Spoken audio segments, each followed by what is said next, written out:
Fala pessoal, esperando a galera entrar aí.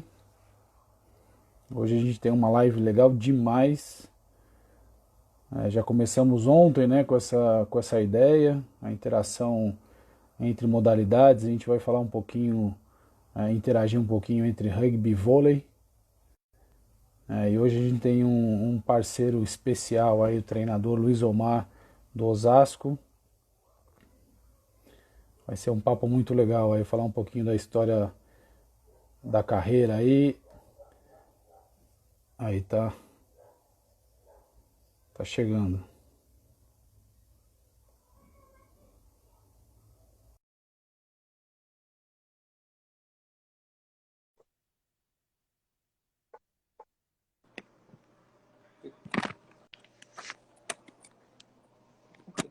Fala, Luiz.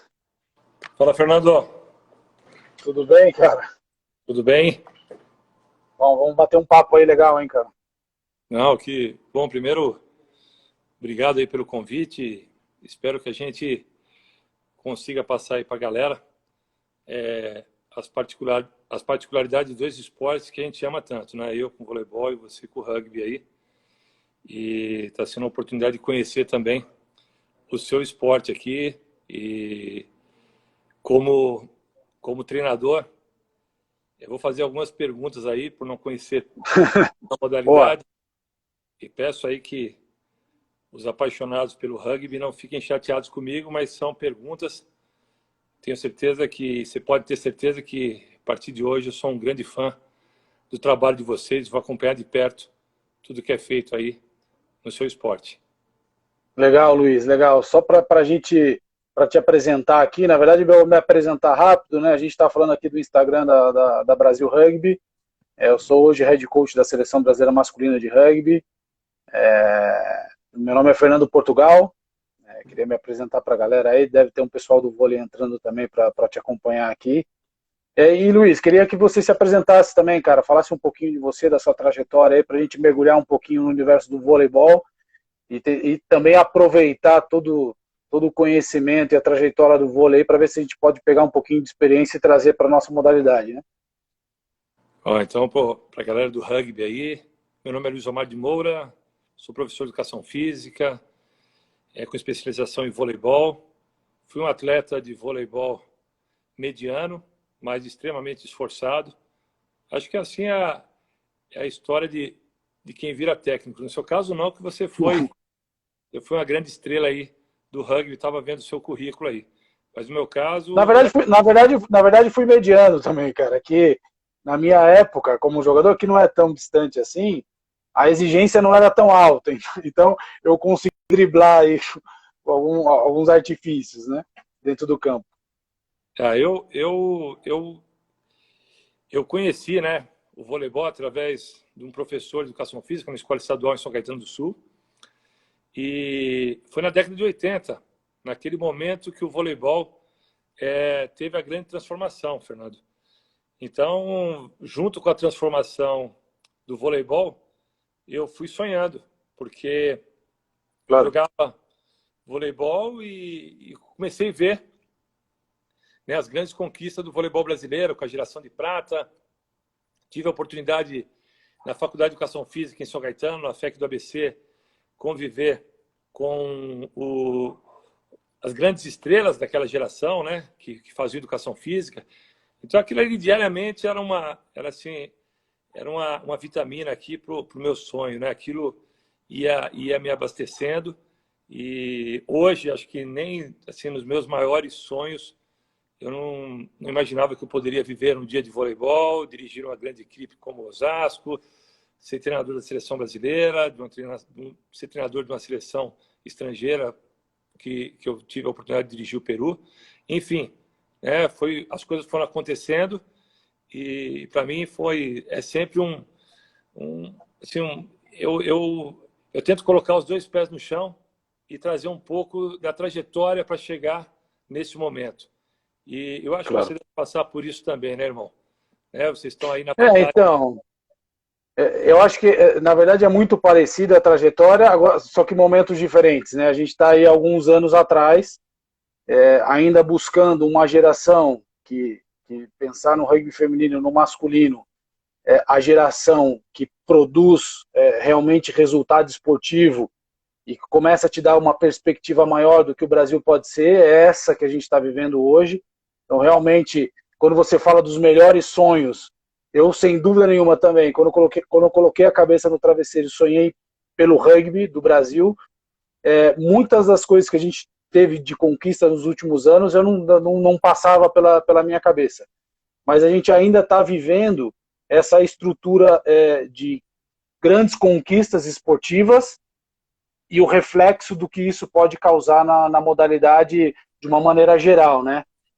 Por exemplo, a gente, obviamente hoje eu vivo como treinador, então tenho olhado bastante esse cenário, né? E para mim é por onde passa a transformação da modalidade, né? O treinador, a qualidade, passar a filosofia para os jogadores, melhorar a qualidade, a segurança do jogo, né? A disseminação dos valores.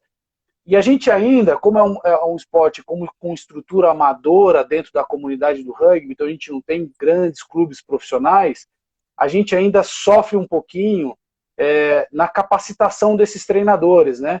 Onde, acho que o Luiz está, não sei se está me ouvindo aí? Estou ouvindo bem. Ah, não, tá bom. Não, eu dizia sobre a capacitação dos treinadores, né? A gente não tem grande circulação dos treinadores, né? Para viver experiências diferentes em clubes diferentes. A gente ainda está engatinhando e começando agora um processo de capacitação.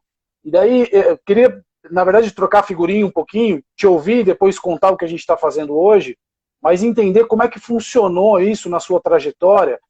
A gente tem o lance da formação acadêmica, né? Fazer a faculdade de educação física, eu também sou formado, e você se especializou em vôlei. A gente não tem no Brasil uma especialização de rugby, academicamente falando, né? Então, como é que foi essa trajetória aí de capacitação como treinador? Porque daí eu queria te contar mais ou menos como a gente está fazendo hoje com o rugby. Então, Fernando, como eu falei, eu sou professor de educação física, me formei com entre 19 e 20 anos, né, ali na Faculdade de Educação e Cultura FEC do ABC, que na época era uma das melhores organizações estudantis, né, de educação física. Nós tínhamos poucas faculdades, tínhamos a USP, tínhamos a FEFISA, São Caetano com a FEC, OSEC, Mogi, mas o corpo docente da FEC sempre me chamou muita atenção, que eram profissionais que já trabalhavam com esporte, já trabalhavam dentro da sua modalidade, já no alto rendimento, no pico, treinadores olímpicos. Eu lembro de ter aula com treinador olímpico de atletismo, treinador olímpico de voleibol, treinador olímpico de natação.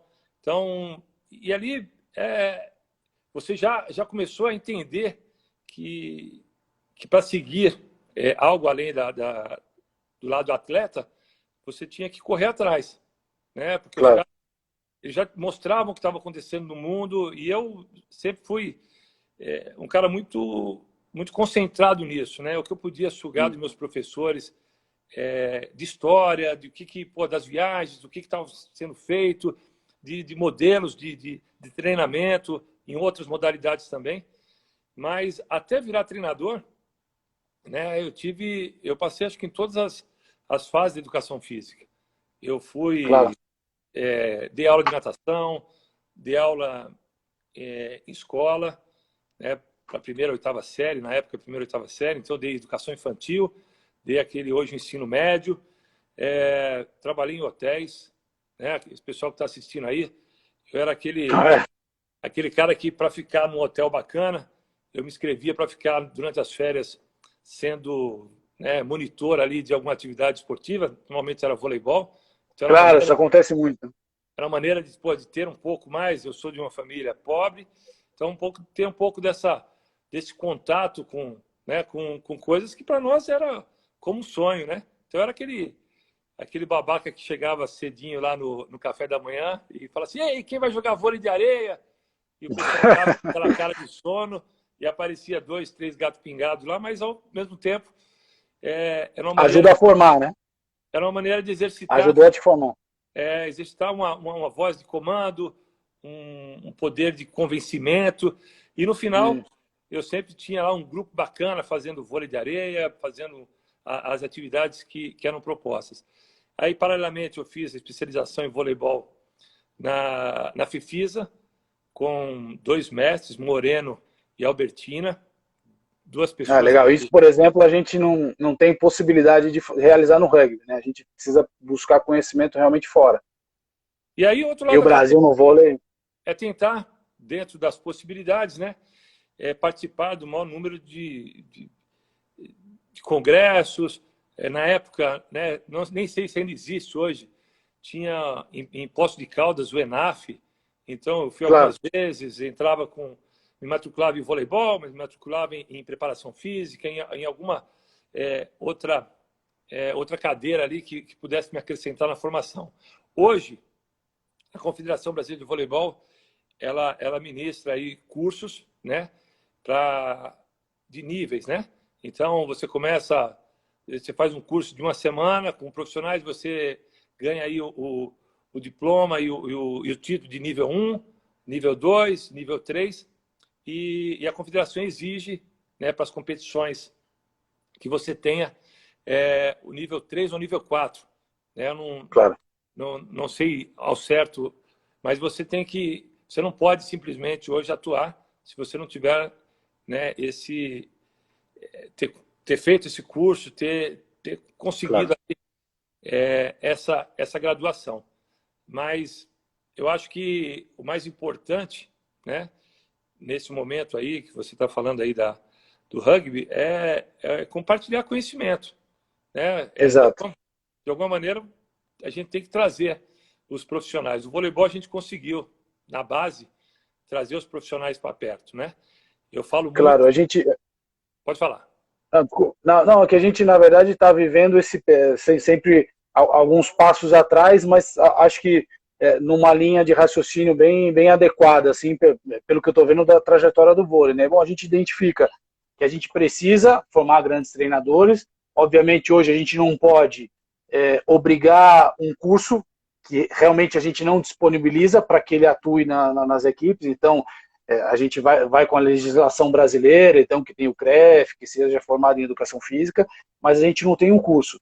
E, obviamente, a gente começa a entender de que o alto rendimento, eu falo agora desde um representante do alto rendimento da confederação, é onde a gente produz a maior quantidade de conhecimento, né? Onde você coloca à prova e testa toda a sua capacidade de produzir o jogo, né? E aí você fica se reavaliando e realmente produzindo conhecimento a partir daí. Então agora a gente está criando uma linha de raciocínio, de disseminação de conhecimento a partir do alto rendimento, nos 2 departamentos ali da confederação, alto rendimento e desenvolvimento, e criando alguns módulos de cursos, workshop para os treinadores, até estruturar uma linha metodológica, didática, de qual seria a nossa escola, que eu acho que o vôlei aí a gente está anos-luz do que a gente está em produção científica, assim, de material de treino, né? Então a gente realmente está num caminho parece adequado nesse sentido, mas ainda bem no início, né?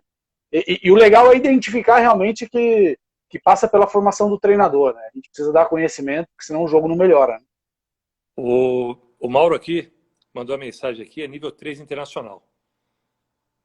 Nível 3 nacional, perdão. Nível 3 nacional. Então, porque assim, a gente tem a World Rugby, né? Que tem os cursos World Rugby. Nível 1, nível 2 e nível 3.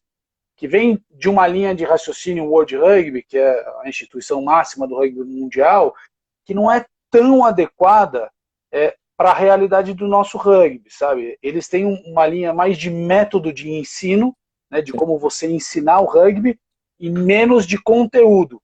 E a gente sofre um pouquinho porque a verdade é que os nossos treinadores talvez até tenham muito método, mas tem pouco conteúdo pela falta de informação que acontece no rugby. Então, nossa linha de raciocínio realmente é descer o conhecimento técnico desde o alto rendimento que a gente tem produzido para os treinadores. E tá legal, tá rolando agora um curso, um workshop, tá acontecendo 4 semanas seguidas aí nessas semanas. Essa semana já foi o primeiro e acontece nas próximas 3 semanas. Eu acho que a busca do conhecimento, Fernando, tem que ser diária, né? Hoje eu tive a oportunidade de assistir uma live do Percy, que está em Portugal, com o Bernardinho. Então, eu fiquei aqui na hora do almoço, ouvindo e ele falando um pouco da trajetória, o Percy, como mediador, fazendo perguntas extremamente pertinentes, que agregaram muito à live. Então, ali você acaba ouvindo, você acaba, né, tendo algumas ideias. Você fala, opa, eu penso dessa maneira. Algo surge. Outras você questiona, você fala, poxa, acho que eu faria de outra forma. E eu acho que essa pandemia, essa possibilidade que nós estamos tendo, né, de ficar em casa, e não é ficar em casa só vendo série, né? Eu acho que claro. Isso é bem legal. Mas para o Na profissional... na primeira semana até passou isso pela cabeça, né? Opa, vai dar para a gente ver série, mas de repente você começa a ter que precisar buscar conteúdo, né? E hoje nós temos uma ferramenta que eu não tive. Você é mais jovem do que eu, mas a gente não tinha, né? A gente ia buscar em muita coisa que nem as apostilas eram apostilas de outras escolas de voleibol. A gente não tinha muito material nacional. E ainda não temos. Claro. Ainda não temos. Hoje, eu vejo que tem uma moçada aí que tem esse ímpeto de querer colocar um pouco da história do voleibol dentro, né, dentro de um livro, dentro de uma plataforma. Eu tenho feito isso anualmente, né, em Osasco. Eu trago o pessoal porque é um time que tem muita paixão envolvida. Então, as pessoas me pedem para conhecer um pouco e eu vi uma possibilidade de aproximar estudantes de educação física, profissionais que trabalham com vôlei, profissionais que trabalham com outras modalidades e até fãs que querem estar um pouquinho, querem sentir, querem pisar dentro do Liberate. Lógico, e realmente isso era um sonho que eu consegui tirar e colocar isso em prática e tem sido bem legal. Né? A gente tem... Outro dia tinha um fotógrafo no meu curso. Falei, mas o que você está fazendo aqui? Que legal. Queria entender o ritmo do vôlei para aprimorar as minhas fotos. Né? Eu queria entender quais... Cara, é importante isso. E hoje eu tenho acompanhado esse fotógrafo fazendo um trabalho fantástico.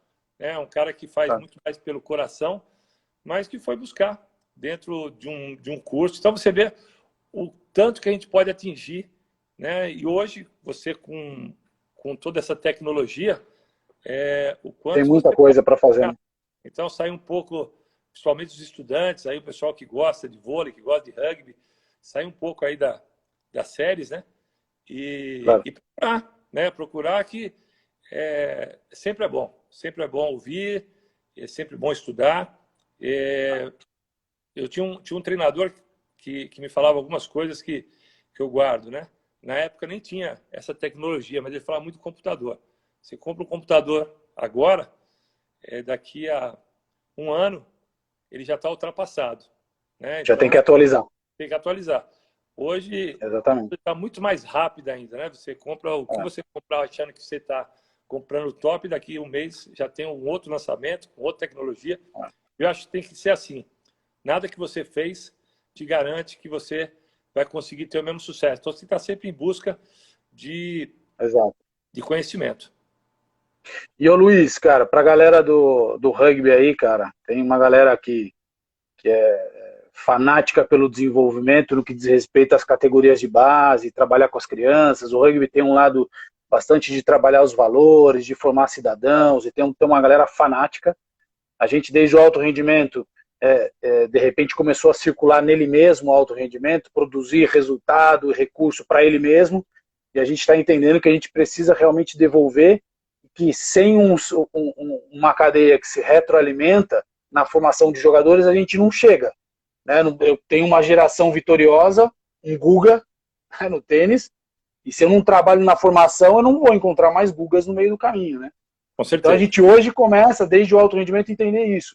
E é muito legal aí poder falar com você que você tem uma história fenomenal de grandes conquistas na categoria de base, e é legal porque a gente pode dividir qual é o olhar que a gente tem que ter na categoria de base. Né? A gente falava antes sobre formar ou vencer na categoria de base. Né? Seria legal se você pudesse passar um pouquinho da experiência para a gente aí também.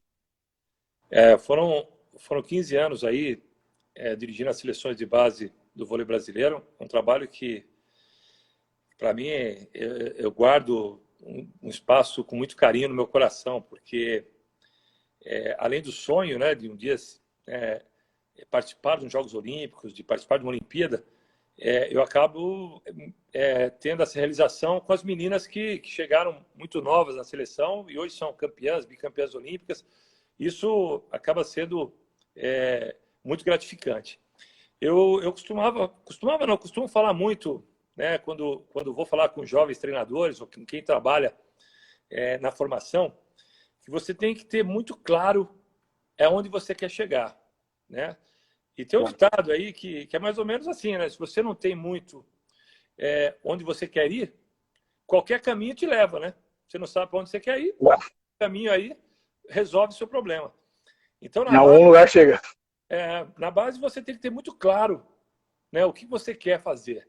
Né? Você vai trabalhar para formar, para que esse atleta chegue se torne um atleta olímpico. Eu falava muito isso com as meninas, né? Vocês estão aqui para se tornarem no futuro uma atleta olímpica. Esse é o nosso objetivo.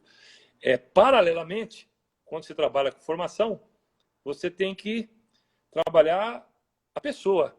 Então, o nosso grande objetivo era formar campeãs olímpicas, né, jogadoras de seleção adulta, mas atletas com critérios, atletas com história de dentro da seleção brasileira que poderia levá-la a uma seleção adulta, a um pódio olímpico, mas que os ensinamentos também levassem para ela, na sua vida, coisas muito importantes que você sabe que o esporte nos dá.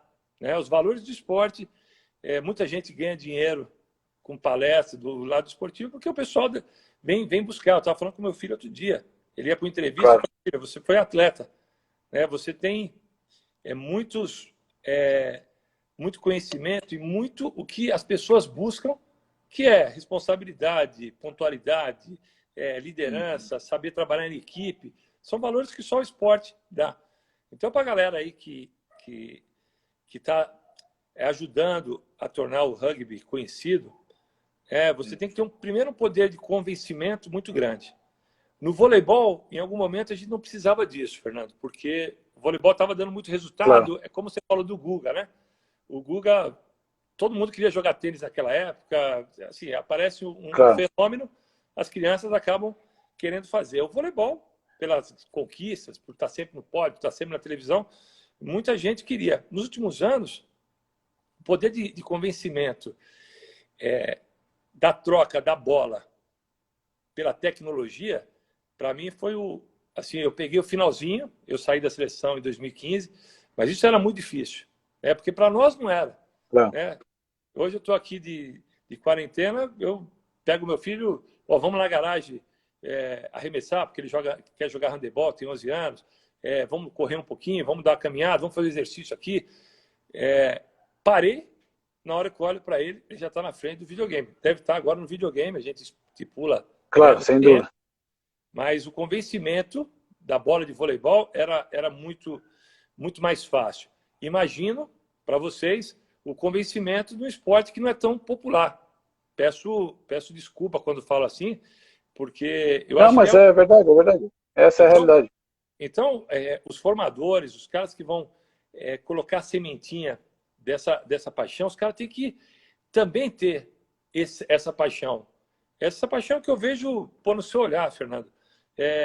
Você é um cara que, falando, transmite essa vontade, né, de tudo que você viveu na Itália, de tudo que você já deve ter vivido, né, por esse mundo aí. Então, o cara, além de conhecer a modalidade, ele tem que ser apaixonado, porque senão, para você formar, você tem que falar com um pouco de paixão. E isso eu fiz durante muito tempo na seleção brasileira e isso, eu como falei, guardo com muito carinho. Né? Lógico, você tem que saber, dentro da modalidade, quais são os parâmetros físicos.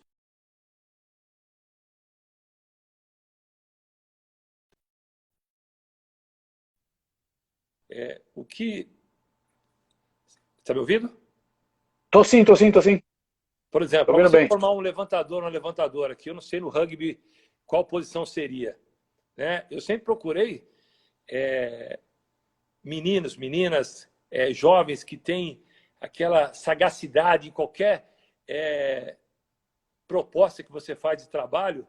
Opa! Claro, esse no rugby seria o Ralph Scrum, que é o camisa 9. Então, Que é um mais esperto, mais ligeiro, com boas habilidades, assim, que vê o jogo mais rápido. E principalmente em jogos, qualquer coisa que você propõe, vamos lá. Puta, a garota ela rapidamente ela já está executando. Você dá um objetivo, uma fórmula para ser resolvida dentro de um exercício, ela já acha os caminhos e as brechas que podem encurtar o caminho. Eu sempre reparei isso nos grupos que eu começava a treinar lá em Saquarema. Lógico que ela já vinha com posições pré-determinadas, mas eu sempre procurava esse tipo das particularidades da posição. Eu não sei se isso é possível no rugby, mas eu acredito que cada posição deve ter uma particularidade. Eu queria até ouvir de você para conhecer um pouquinho das posições e o pessoal do vôlei que está desse lado aqui também conhecer um pouquinho da modalidade. Não, é legal, é legal. Bom, a gente joga num campo gramado, né? Com as dimensões do futebol. E pode ter duas modalidades, de 15 e de 7, nas mesmas dimensões. Então muda completamente, 15 e 7 jogadores de cada lado. Então muda completamente a dinâmica do jogo, né? Seria um futebol de salão, você imagina, jogando num espaço de um campo gramado, de 11 jogadores. E qual então muda a completa... Qual que é a Olímpica? Qual que é a Olímpica? A Olímpica é de 7 jogadores. Que é o que o feminino é o melhor da América do Sul, 1000 vezes campeã sem perder nenhum jogo no Sul-Americano, joga o circuito mundial e tem a vaga olímpica. O feminino no 7 é realmente muito forte aqui no Brasil. Então são as duas modalidades. E aí a gente tem posições muito específicas, principalmente na modalidade de 15. Na de 7, ele é menos democrático. De uma maneira geral, todo mundo tem que fazer tudo. Todo mundo tem que ser rápido, forte, habilidoso, com boa tomada de decisão. No 15, precisa, obviamente, dessas habilidades, mas tem posições bastante específicas. Posições de mais de contato, porque tem menos contato no jogo, né? Então, tem uma estratégia de você juntar a defesa com mini-grupos de contato para abrir espaço para os jogadores mais rápidos.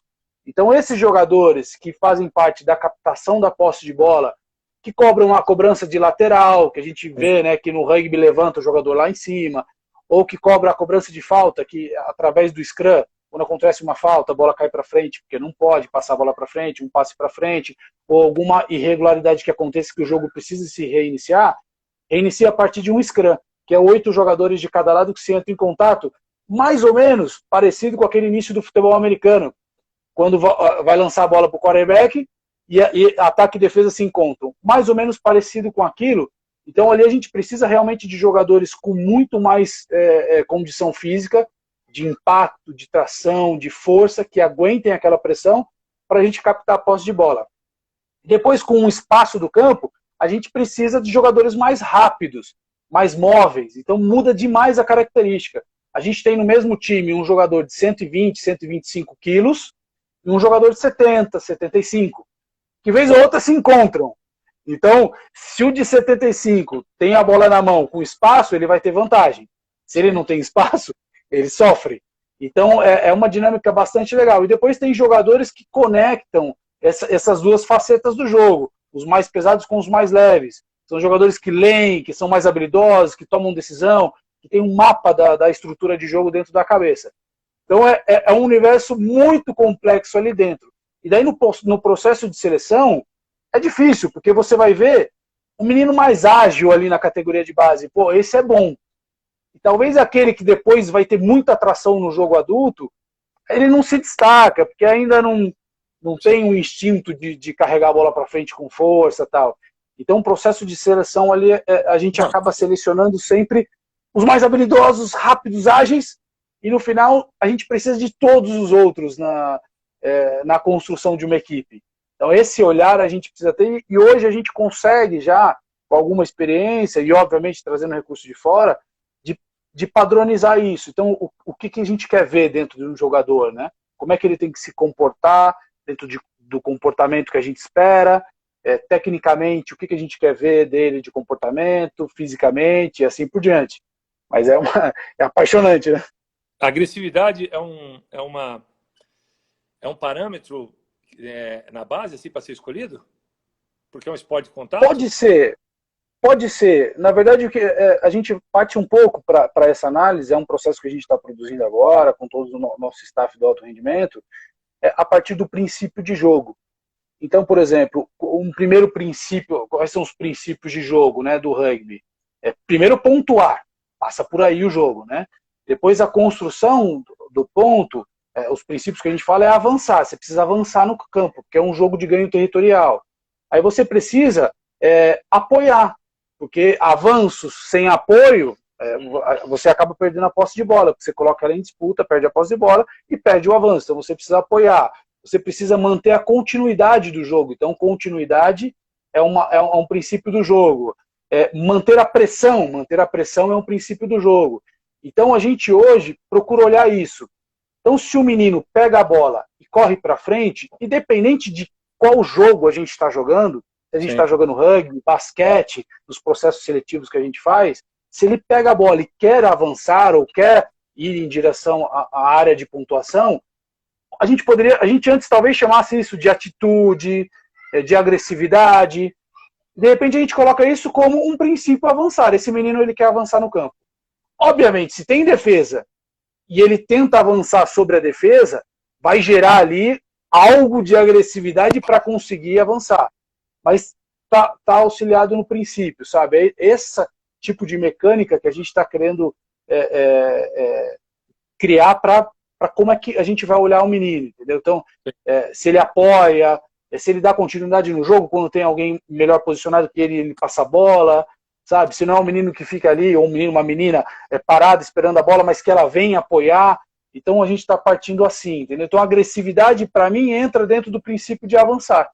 Então, mais ou menos essa linha de raciocínio que hoje a gente está querendo colocar. Eu estava mexendo aqui que a bateria que tinha dado. Desculpa. Não, boa, carregando aí, boa. Eu acho que quando se fala em formação, as particularidades das posições, as particularidades da idade, né?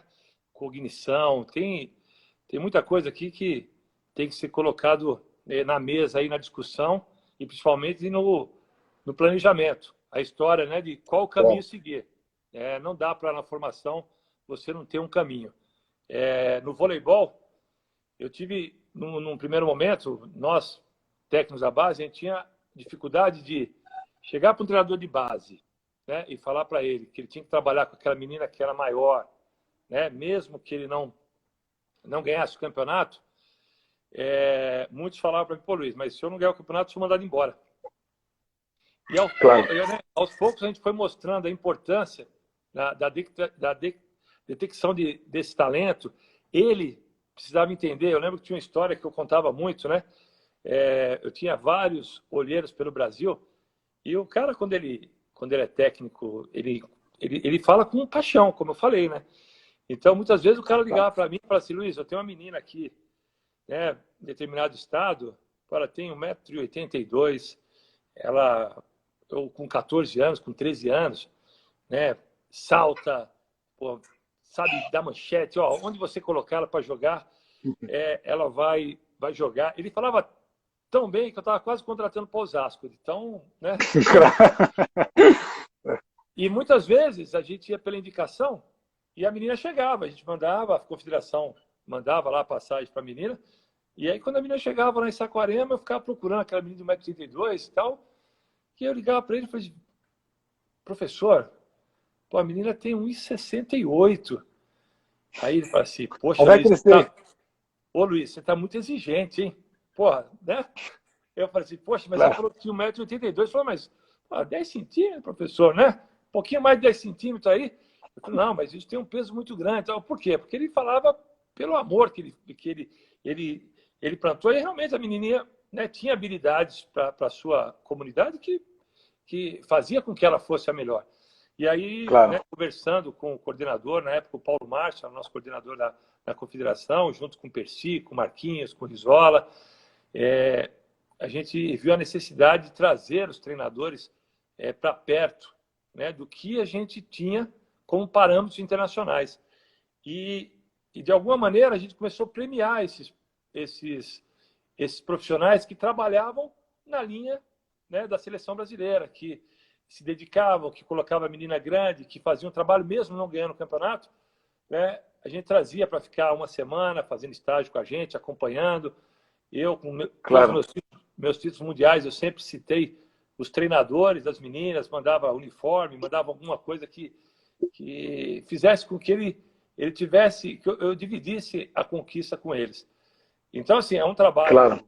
longo, né? A gente sempre teve o apoio da Confederação Brasileira de Voleibol, o mesmo centro de treinamento que os grandes treinadores, Bernardinho e Zé Roberto, usam, é o mesmo que nós usávamos e continua sendo usado pela base. Então, uma quadra específica, com a quantidade de bolas. Então, quer dizer, o voleibol, ele tinha uma estrutura e a gente tinha que entregar resultados. Outra coisa muito importante, que eu não sei, talvez para vocês seja muito importante, que é o intercâmbio, né? Quando a gente começou a jogar, né, não só as competições, né, sul-americana e mundial, mas a gente conseguiu passar um mês na Europa, jogando com 3, 4 escolas, indo na Ásia. Então a gente começou a ter, naquele contato, trazer também coisas que já estavam se fazendo lá fora. No final, Claro. né, por tudo que o voleibol brasileiro ele conquistou, a gente chegava, né, a gente era convidado para ir porque os caras queriam saber o que a gente estava fazendo, né? Claro. Queriam copiar um pouco. Inverteu, né? Mas eu acho que o intercâmbio, eu não sei, como você falou, o feminino hoje ele é muito forte, a estrutura, então a gente depende aí, né, aproveitar para agradecer os nossos patrocinadores. Temos patrocinador em comum, que é o Bradesco, Claro. a iFood, Exato, Reserva aqui Raposo, a aqui no Rúmel. peito aqui, meu. Tem que agradecer, Então, meu. sem eles, e esse momento que o país está passando, eu não sei o quanto nós vamos conseguir, né, ter continuar tendo esse respaldo para o futuro, porque seria até deselegante da minha parte, da sua parte aqui. Hoje a gente tem que torcer para que tudo que nós estamos passando vire rápido, né, e a gente possa voltar a fazer o que a gente quer, que é dar treino, né, formar e estar em quadra, né, disputando. Exato. Primeiro torcer pela saúde e depois o resto a gente vai tirar de letra, né? Porque a gente, do esporte, ainda mais aqui no Brasil, a gente é acostumado a vencer obstáculos, né? Mas é legal isso. O que você falou do fotógrafo é muito legal, né? A gente pensou aqui, a gente estava numa conversa com um dos treinadores aí, o Júlio Faria, é um dos nossos treinadores aí, responsável pela disseminação desse conhecimento que a gente está criando, e ele falava assim, pô, seria muito legal se a gente envolvesse o pessoal do marketing, da comunicação e algumas das nossas reuniões técnicas, né? Eles precisam entender do que a gente está falando e como é que a gente pensa. O Ítalo está aí acompanhando, está com a gente aí do marketing da Confederação, a Karina também está aí, mas entender como é que a gente pensa, né? O que a gente quer fazer. Eu acho que nessa linha de raciocínio, o patrocinador também deveria estar próximo, né? Do que é a quadra, do que é o campo. O que a gente faz ali, né? Que tipo de valores a gente carrega. Eu acho que, bom, a gente na Confederação, obviamente, não tem grandes resultados esportivos ainda, eu acredito terminantemente de que a gente vai, pelo caminho que segue, começar a conquistar, mas são apoiadores aí no que diz respeito realmente aos valores, ao coração do que o esporte pode trazer. Então, obviamente, a gente está vivendo um momento terrível da humanidade, a única coisa que a gente tem que pensar é em amparar aí os mais necessitados, mas o esporte ainda é uma solução para de novo a roda começar a andar, né? Acho que passa um pouco por aí. E, Luiz, bom, você está com a equipe do Osasco lá, como é que vocês já estavam no final de temporada, e como é que foi essa chegada da pandemia aí para o grupo? Como é que vocês trataram isso, cara? Então, Fernando, estou aí com o Beto também está acompanhando. Antes de responder a sua pergunta, falar um pouco desse apoio, né? Nós estamos aí com os patrocinadores no grupo de frente, né? Então, o orgulho do Grupo São Cristóvão Saúde, que tem hoje uma missão aí, e diariamente eu acompanho a sua rede social para ver as informações e a gente, de alguma maneira, tenta passar para eles aí a nossa gratidão e nosso orgulho. O Ecosasco, que é o pessoal que recolhe aí os resíduos da cidade, que também estão aí de frente aí com a batalha. O Bradesco tem feito aí algumas propagandas que emocionam, que nesse momento eu acho que o país precisa desse apoio, né? O Grupo Resec, a Rummel, que nos vestiu tão bem esse ano, porque nós mudamos um pouco, né, com a saída de um grande patrocinador que foi a Nestlé, para o projeto continuar. Primeiro, a paixão da cidade, né?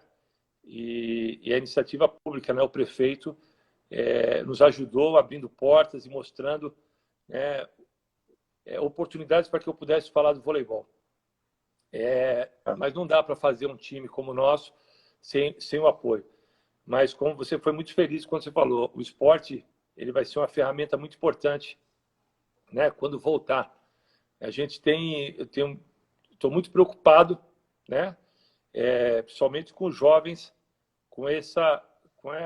saindo da prática esportiva e como eu te falei, hoje você tem muitas outras possibilidades, né, para o jovem.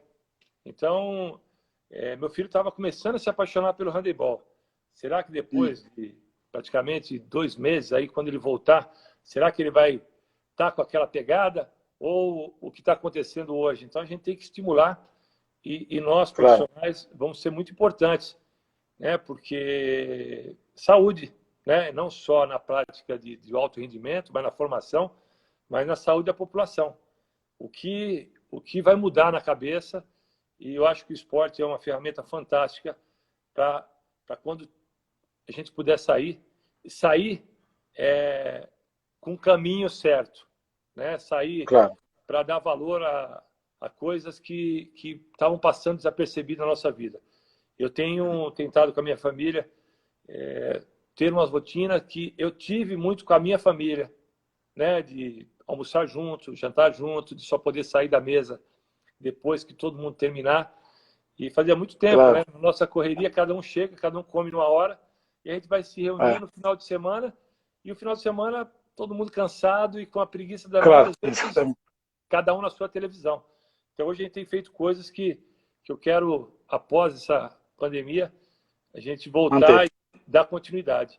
Em relação aos atletas, né, a gente estava no final... Só um parênteses, cara, porque na verdade é legal porque as coisas vão acontecendo muito parecidas, né?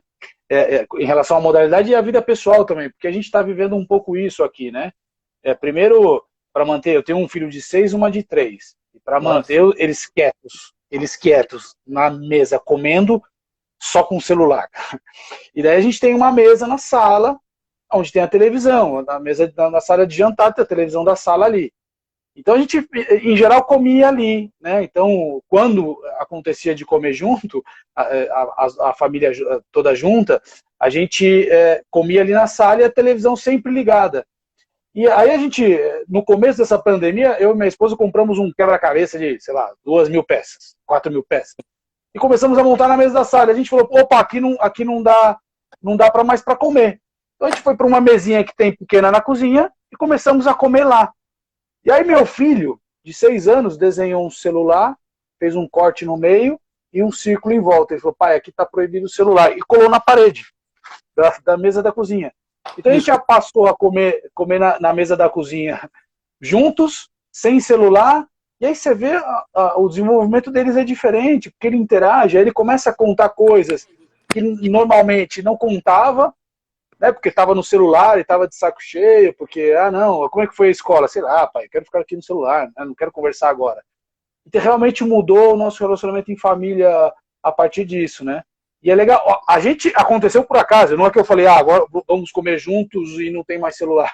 Foi por causa do quebra-cabeça que a gente se propôs, obviamente, por estarmos em casa todos, e uma leitura da criança, que percebeu que ali era um momento para a gente estar. Então foi, na verdade, a gente está desfrutando bastante, numa dificuldade enorme, né?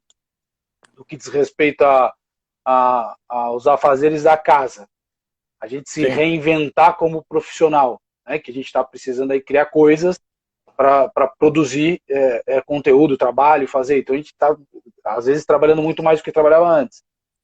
E aí tem o lance do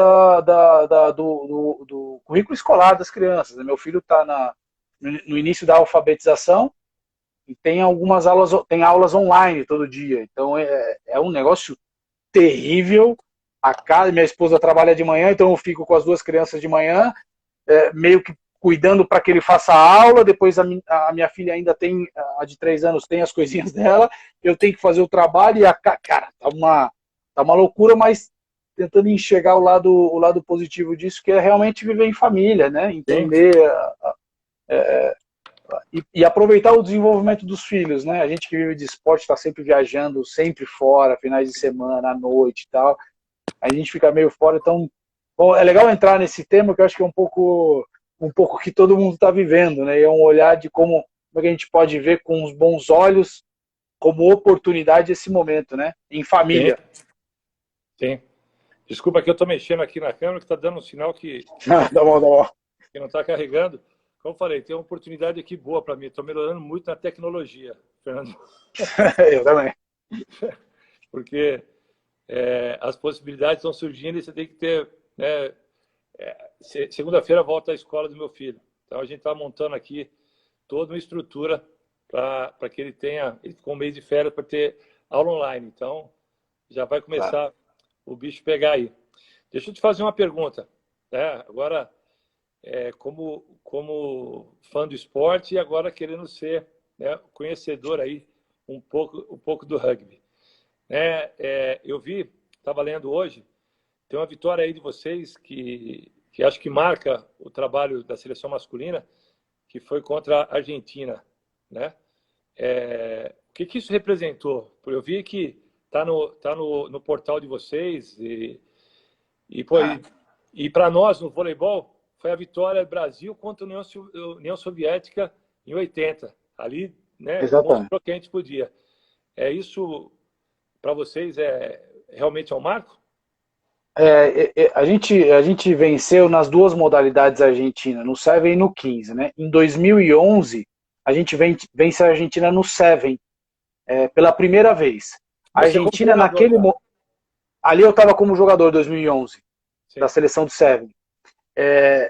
A Argentina, naquele momento, a Argentina tem uma soberania na América do Sul, que é um negócio de impressionar. Não sei quantas modalidades e equipes têm tanto sucesso dentro de uma região como a Argentina tem aqui no rugby. E quando não 2011, tem, a Argentina, né? Quando não tem, claro. A Olimpíada 2016 foi o grande barato. Exato. E a Argentina, naquele momento, em 2011, estava desde 1936 sem perder nenhum jogo em campeonatos sul-americanos em todas as divisões, tirando o feminino, né? Pensando isso no masculino, porque feminino, realmente, o Brasil tem essa soberania no nosso continente.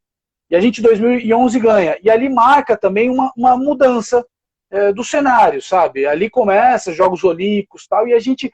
Toda a transformação é causada naquele momento, com Jogos Olímpicos, mais visibilidade, esse resultado expressivo, opa, tem coisa aí, e a gente começa a se estruturar. Agora, os 7 são 2 tempos de 7 minutos. Então, muito bem preparado fisicamente, se você suporta a pressão do adversário, se ele um vacilo, um erro, pum, a gente marca o try, que foi o que aconteceu com a Argentina, e acabou 7-0 o jogo. Depois a gente só se matou para defender. Sim. Agora, na modalidade de 15, é um negócio que a gente... É um milagre. O que aconteceu ali foi um milagre. A Argentina é muito superior no que diz respeito à tradição, a número de jogadores, a conhecimento técnico, a experiência que eles têm, mas infinitamente eles estão na nossa frente. Em 2018, a gente vai jogar um Sul-Americano contra a Argentina com um time nosso muito competitivo.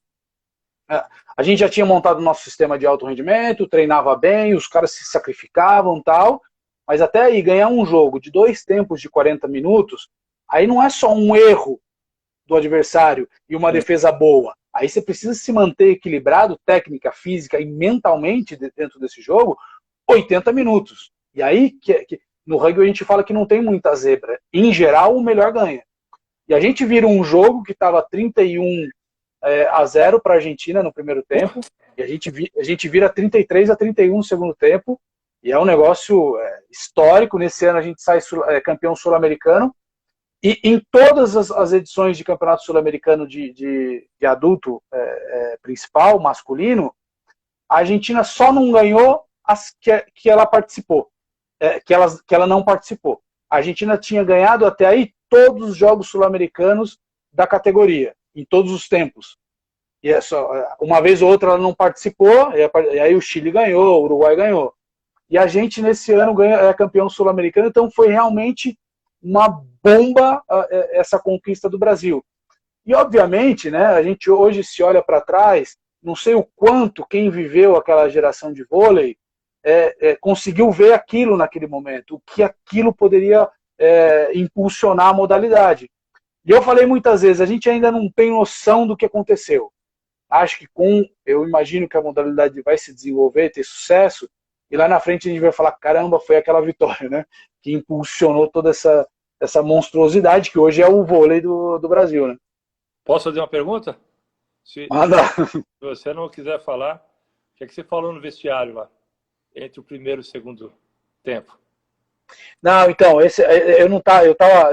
eu era treinador da academia de alto rendimento, e estava o Rodolfo Ambrosio, que era um argentino que esteve aqui os 5 anos e ajudou a gente a montar esse plano de alto rendimento.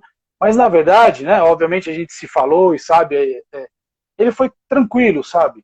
Em geral ele entrava no vestiário e falava duro e tentava motivar com uma voz bastante intensa. E nesse, falam os jogadores, né? Eu conversei com eles depois, e ele falava assim, ó, tranquilo, caras, ó, tranquilo, já passou o primeiro tempo, tá? Esquecemos isso. Agora, a gente tem a possibilidade de fazer algo melhor. Vamos entrar em campo, se divertir, se soltem, se entreguem e tal. Então foi um discurso diferente, sabe? Aí eu acho que passa um pouco pelo feeling do treinador, né? De quando eu tenho que motivar com intensidade e quando eu tenho que acalmar a equipe. O vestiário ali, os 10 minutos de vestiário são um negócio que o vôlei, aliás, tem uma participação muito intensa o tempo todo, né? A gente é diferente. O treinador do rugby fica na arquibancada. Ele não fala nada com a equipe durante o jogo. E aí ele entra mais ou menos como o tênis, por exemplo. Ele entra no vestiário, dá as orientações, e aí quem comanda isso é o capitão dentro do campo. Então, e o vôlei não, tem uma interação muito mais enérgica ali, né? De pensar o que tem que fazer e tal. Essas são diferenças que tem aí. Eu gosto muito de conversar com treinadores, de qualquer que seja a modalidade, porque a liderança, o conhecimento da modalidade, ela é muito importante, né? Mas o conhecimento do seu grupo, como extrair o melhor do seu grupo, quando cobrar sem ser cruel, porque a cobrança, você tem que tomar muito cuidado para você... a cobrança e a crueldade estão muito perto, porque quando o seu atleta ele não tem condição de te dar, se você cobrar demais, você está sendo muitas vezes cruel. Deve injusto. Saber entender até onde ele pode te dar. E isso é muito importante, né? As histórias, a forma, então a história do técnico de handebol feminino, quando ele prepara aquela medalha de prata, né? Eu já tive algumas viradas históricas que dei, que levei. Então, eu sempre estou me questionando o que eu poderia fazer diferente, né? Gosto dos filmes, até assistir, né? Tá falando de filme, assisti um filme aí de futebol americano. Eu sou muito ruim para lembrar, mas assisti esses dias, que é um baixinho que é super esforçado e ele quer estar na universidade, porque era o sonho do pai dele. Ele corre, e num treinamento ele fala uma coisa que eu falo muito pro meu time B, né, pro meu time reserva. Ele tem a oportunidade de treinar com o time titular e o pessoal chega para ele e fala assim, você está jogando uma final a cada treino, você vai morrer, né? Porque ele é pequenininho com os animais lá dando porrada nele. Ele fala assim, se eu não treinar dessa maneira, você não vai ganhar o jogo, né? Então, a importância do grupo, a importância de você motivar o time titular, a importância de você motivar o time reserva, a importância de você motivar dentro do voleibol, a comissão técnica ela é muito grande hoje. São diversas áreas que elas têm que trabalhar em conjunto. Então, é uma entrando na área do outro. Isso é uma arte, né, Luiz? Porque a gente, no esporte em geral, todo mundo é muito competitivo e todo mundo tem muita liderança também, né? Porque o esporte te dá um pouco isso. E aí você reunir tudo isso numa sala e convergir realmente todo mundo na mesma linha de raciocínio, respeitando a área de cada um e o espaço de cada um, essa é uma arte. A gente hoje está aprendendo o rugby a trabalhar mais multidisciplinarmente, com todos os olhos, todo mundo dando a sua contribuição para a formação da equipe, e é um trabalho realmente que precisa energia e tempo, né? E muita disposição em trabalhar coletivamente, né? E acho que isso a gente também consegue passar para os atletas, né? O quanto a gente consegue ser uma equipe que trabalha coletivamente pelo propósito, se respeitando os espaços de cada um, de cada área, desde a comissão técnica, é mais ou menos o perfil da equipe como consegue se relacionar, né? Sem muito individualismo, né? Se respeitando, né? Dando espaço entre os jogadores. É importante isso, e a gente está, como rugby, ainda engatinhando, mas aprendendo bastante a trabalhar dessa maneira. Eu recebi uma mensagem aqui, não sei se você recebeu, que o Insta vai derrubar, Ítalo, Beto. Vai, a gente tá com 58 minutos de transmissão. A Karina falou que tinha muito tempo, cara, e eu já tô querendo baixar aí um decreto pro Instagram que precisa aumentar, meu. Né? Tinha assunto pra gente falar aqui que não deu, meu. Não, eu quero aproveitar, passando isso aqui, eu tô te convidando e quero ser convidado, né? Vamos trocar esse mesmo papo aqui. Gostaria que você fosse um dia no treinamento lá com a minha equipe e falar um pouco, né, das dificuldades depois da sua modalidade, né? As meninas já estão interagindo, a Bright ontem fez, já que legal. Manhã, e eu quero estender isso aí, um convite, e já estou me convidando, tá? Se você não me convidar, eu já estou querendo ir também. Não, já tá fechado, cara. Vamos se juntar aí quando a gente puder, tá junto fisicamente, e você fale um pouquinho lá com a equipe também, cara. A gente está num processo de tentar se qualificar para a Copa do Mundo, e é uma experiência como a sua, para a gente vai ajudar muito, cara. Não, essa troca aí eu acho que vai ser muito importante para nós aí. E como eu falei, essa pandemia ela tá trazendo muita coisa legal, tá? Sem demagogia, né? Não precisamos disso. Mas foi um prazer conhecê-lo, Fernando, e a sua equipe, e tomara que essa seja a primeira de muitos bate-papos aí, né? Sobre esporte e sobre o nosso futuro aí. Conto com você. Legal, Luiz. Obrigadão, cara. Obrigado demais. A empatia já causou aí, cara. Me identifico muito com você aí. Vou me espelhar um pouquinho na sua trajetória, cara. Obrigado pelo papo. Obrigado pelo Osasco aí, pela parceria. Pelo nosso parceiro Bradesco que tá junto com a gente aí, um incentivador comum das duas equipes aí. E valeu, cara. Obrigadão, hein? Foi um papo demais. Faltou tempo, acho que faltou tempo. Precisamos de mais uma dessa. Tem o pessoal aí, Beto, né, Ítalo, aí o pessoal, estou à disposição aí, tá? Uma coisa que a gente não tem feito é sair de casa, né? Então, se quiser a gente fala. E obrigado aí o pessoal que acompanhou a live, o pessoal do rugby, o pessoal do vôlei, né, a torcida Loucos de Osasco aí, que se passaram por aí, sabe minha admiração. A gente toma umas porradas de vez em quando, mas eu amo vocês. Valeu. Luizão, obrigado pelo papo aí, cara. Tamo junto. Um abraço. Valeu, pessoal. Abraço. Vou encerrar aqui em 28 segundos. A gente é muito preciso, hein, meu? Valeu. É que hoje eu vi a do Bernardinho e do Percy, caiu no meio, entendeu? Caiu no meio. A gente tá com 17 segundos, 16 agora, tranquilo. Não, caiu no meio não, né? Assim, terminou sem eles se despedirem, sem a gente poder falar. Então eu falei, já aprendi uma coisa com a live do Instagram. Fechado. 5 segundos. A gente, em cima. Valeu, pessoal.